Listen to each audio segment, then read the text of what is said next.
Yo, what is going on, everybody? You got Tone here, and today I am bringing you guys a season recap for the Pokemon Premier League season number 6. Now, yeah, it has been quite a while since I did anything associated with the PPL, and for good reason. So first and foremost, actually, I don't even know where to start with this. So the last time I did anything or uploaded anything involving the PPL was after week 7 when we played the Don Fanatic, coach of the Norwood Skitty, and we won that game. Since then, I haven't done anything in terms of the PPL, and the reason being was not really a lack of time on my part. It was more so, I think it was just like a lack of effort on the whole of everyone in the league, because if it wasn't someone dropping from the PPL, it was people didn't have time to do their matches. Long story short, the season should have actually ended a month ago, and it's still going on. That's just to tell you how kind of dysfunctional, quote unquote, I want to say, the league has become, because the matches aren't getting done and all that stuff. And I'm pretty much like the only one who actually like tries to make an effort to want to get it done, because I mean, it's long overdue. Like, even at this point when I'm recording this, the champion of the PPL D1 has already been crowned. I won't say who. It's kind of obvious who, if you've been following, and if you've been following and you're wondering what the heck has happened. Well, this is just sort of a slight briefing on that, and props to you, whoever is following, for your dedication to this league, because my god, it's just been all sorts of crazy, if I'm going to be perfectly honest. So, to backtrack to, for those of you new, let's backtrack a bit to when I first took over this team. So, I joined the PPL, I took over for Redithan in week number 5, and as you can see on the left side of the screen, I do apologize on how everything sort of like cramped together with the records and all that stuff, but I just try to, I want to make as much, I don't want to give out as much information as I possibly could. I wanted to put the point values, but just couldn't have any time to like fit it into like one slide without having to make things smaller, and then everything will look kind of like chinky, or whatnot. So yeah, I do apologize for that. So I took over in week number 5, and as you can see, Ethan played the first four games. The logos are kind of off because I didn't have the replacement coach's logo, the original coach's logo, because so many people dropped out of the PPL, whether it be in real life reasons or just a lack of interest or whatever the case may be. So with this being the case, like the first week 2 and week 3 is wrong, week 1 and week 4 is correct, and then from there it was just kind of all over the place because so many people were dropping, as I mentioned. So to get back to my scenario, I took over week 5, played Ellie and the Atkinson Standler, lost that game 2-0. Then starting week 6, I played Kyle K to the 2 with my changes to the roster, which I'll get into when I'm done with the recap. Lost that game 3-0, even though I essentially should have got 6-0 by Zygarde, but he kind of made a misplay with the Zygarde, but that's a different story. So lost that game. Then week 7, played Norwich Skitty and the Don Fanatic, won that game 2-0. So afterwards, after week 7, we were 3-4. Then I said that we were going to play Tom and the San Jose Sharpedos for week number 8. This is where it gets kind of interesting, if I want to use that word terminology. So, to make things simpler on the both of us, since we were already behind because of our scheduling, I said we could play on Showdown, get it out the way and done. He was like, okay, I have my team ready, I was ready to go on Showdown and battle, but something came up on Tom's end, and then I think afterwards it was like a week of jawing, because I was like, I wanted to get this match out of the way because there was other stuff I wanted to get going. I wanted to play my last 3 games to get that out of the way. And then it took like another week after that, and I was like, okay, do you want to play now? And he was like, I really didn't have that much interest in battling at this point in time because he just finished the GBA, and he was overseeing stuff like the GBA D League and all that stuff, so he really wasn't focusing on this particular league. So what ended up happening afterwards was, since I was trying to get this match out, and since Tom didn't really have the interest to battle, I was awarded a 3-0 forfeit win, because no sense in putting this off any further than it should be, because this was already like 2 weeks past the deadline for week number 8. So I won that game. So now we're 4-4. So then week 9 rolled up. I played. I was supposed to play Hawker, who was a replacement coach, but he dropped out. So there was a replacement of a replacement coach.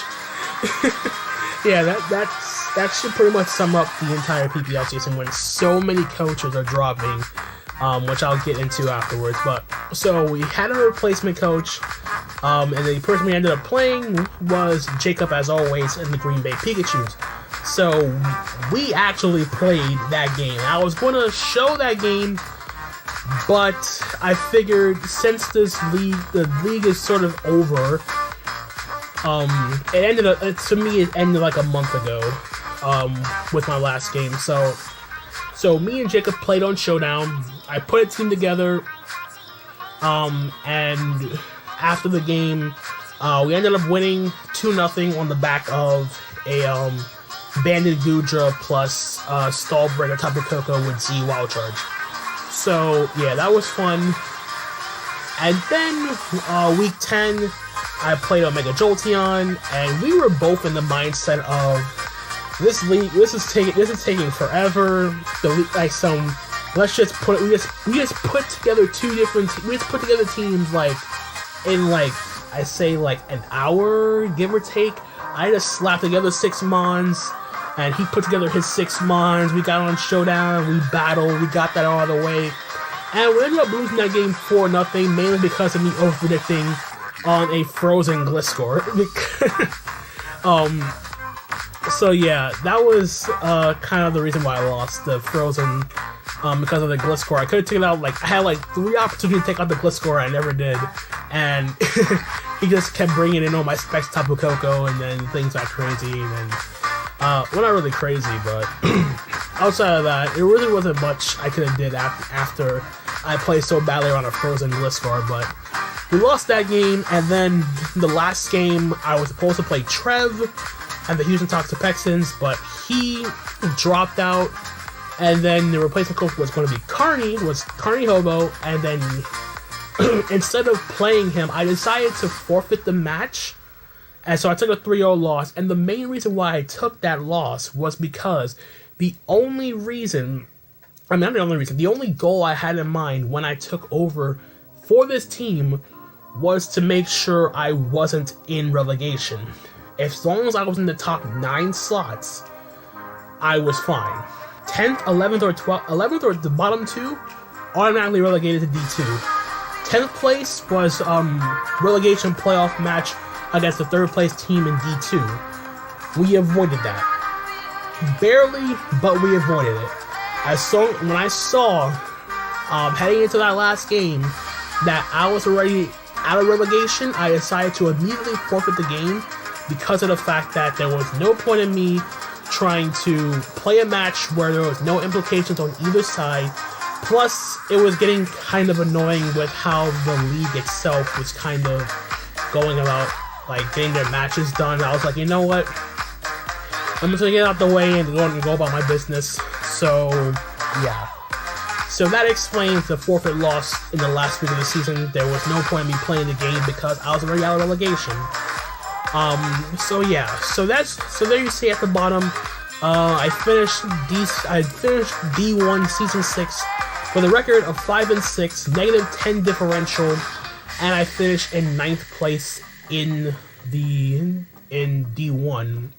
So I avoid relegation, which was the objective all along when I took over this team. So mission accomplished. If I do return for season 7 of the PPL, it more so depends on when it starts, and more so if something like this happens again, I really don't know if I want to come back, because even towards the end of the season, man, it's just so annoying. Just trying to get these matches done, like the whole ordeal, there was just so many things that I felt could have been better. The PPL could have been handled a lot better in my opinion. Especially considering it was only one person or 1 or 2 people that was actually doing something in that league, and it was kind of annoying because going back to the earlier season, the PPL is one of the most, or I should say was one of the most highly regarded leagues because of the competition and all that stuff. And now here I am a part of it, and now I don't really feel that same hostility that I used to feel when I was watching it in previous seasons, mainly because of all the people that dropped. You can't really have a consistent league if people left and right are dropping, and then even when the replacement coaches come in, they're dropping too because of other issues and whatnot. I can understand that, but there has to be some sort of some middle ground to have some way to prevent this from happening in the future. So if they get there, if the PPL corrects this and have more people active and willing to finish the season and whatnot, then more likely I will return for season 7.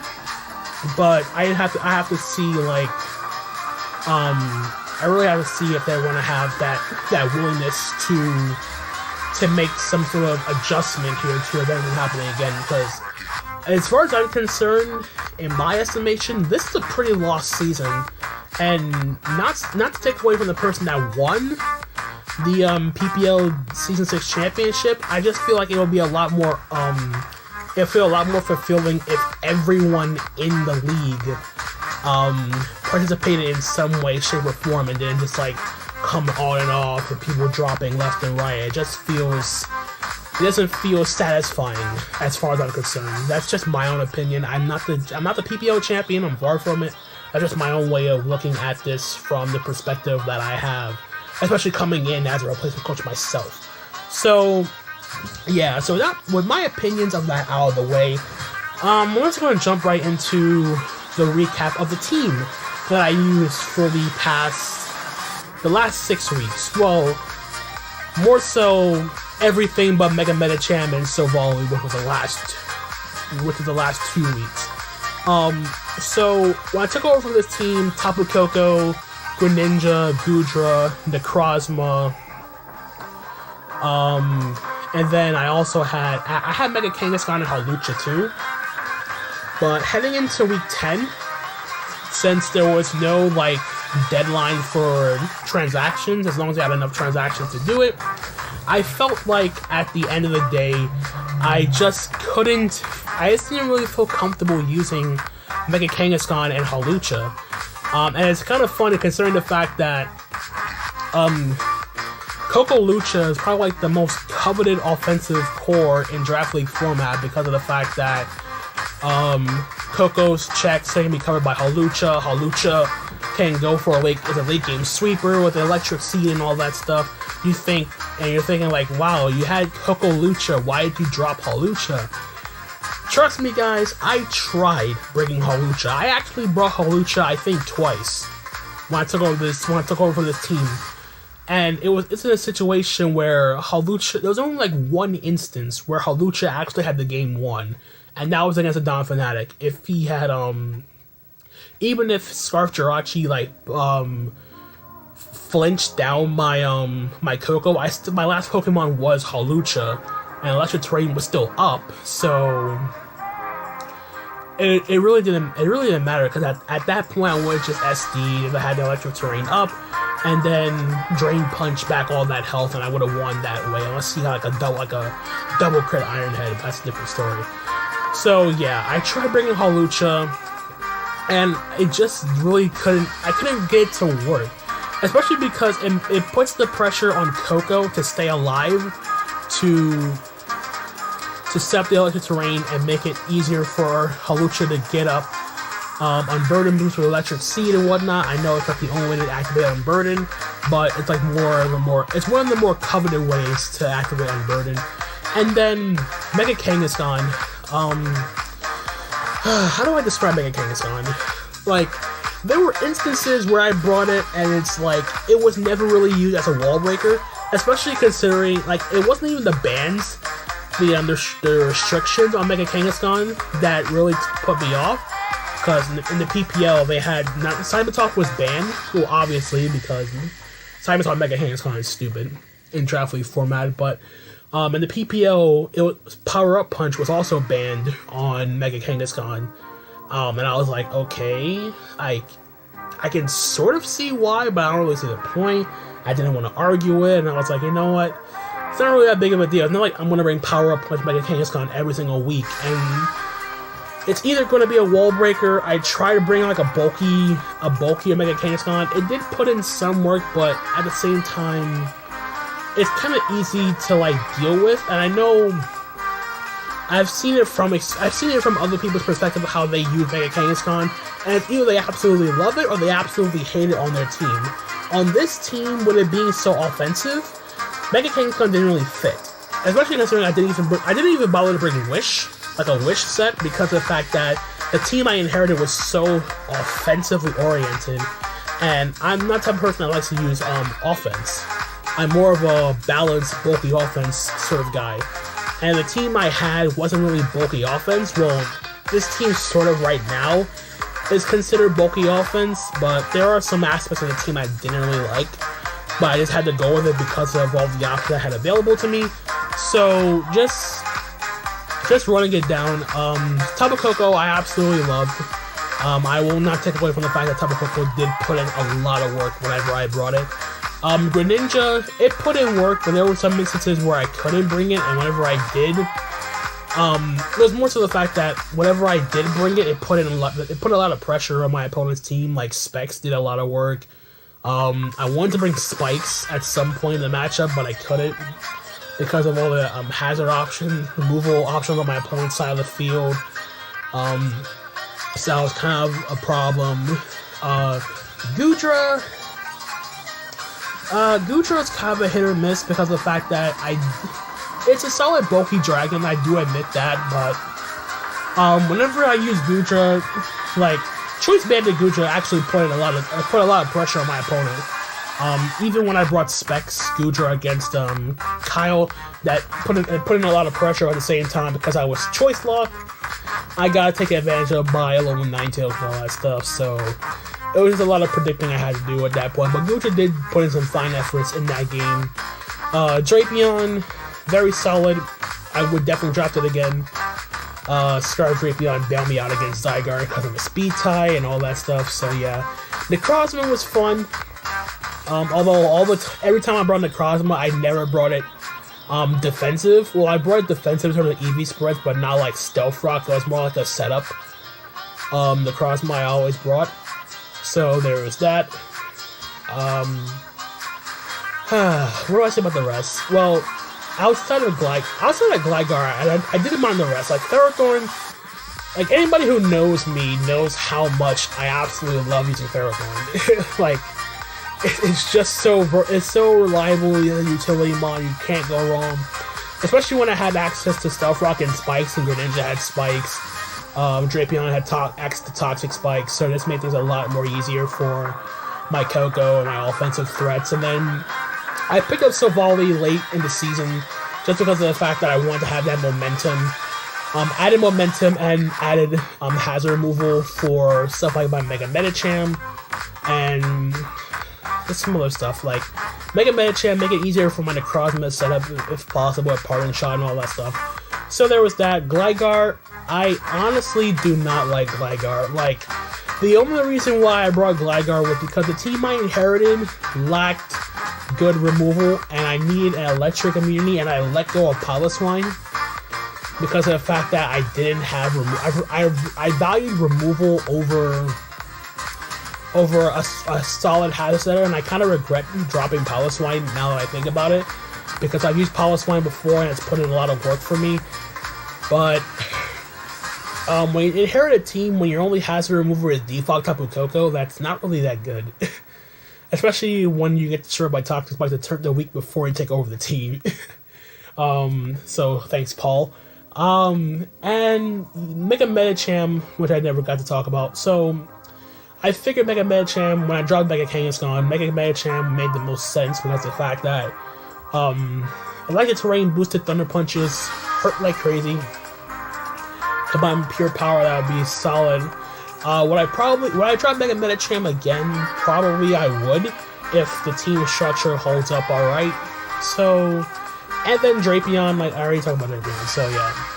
So again, that's what I really wanted to talk about in terms of my recap. So like I said, guys, if I do return for Season 7, it would only be on the account of they actually have a group of coaches willing to participate and all that stuff. But if they get this if it's stable, if the league is stable again, like I remember it, then I will definitely join back 100% for season number 7. In any case, that's going to be it for the recap. I'm sorry that I kind of rambled on there the last few minutes, but if you guys did enjoy, feel free to leave a like and all that stuff. And that's going to be it from me, guys. I just want to get this out of there so that way I have some recording content up on my channel outside of the MPL game I posted the other day, since I was kind of like behind on that as well. So I just want to get all this stuff out of my way, clear the air, and kind of just doesn't make it seem as though the league itself died, even though in my estimation it kind of did. In a manner of speaking, it's not actually dead, it's just very, very slow. So yeah, that's going to be it from me, guys. Hope you guys did enjoy my recap. And until the next time, guys, this is Tone, signing out for now. Peace out.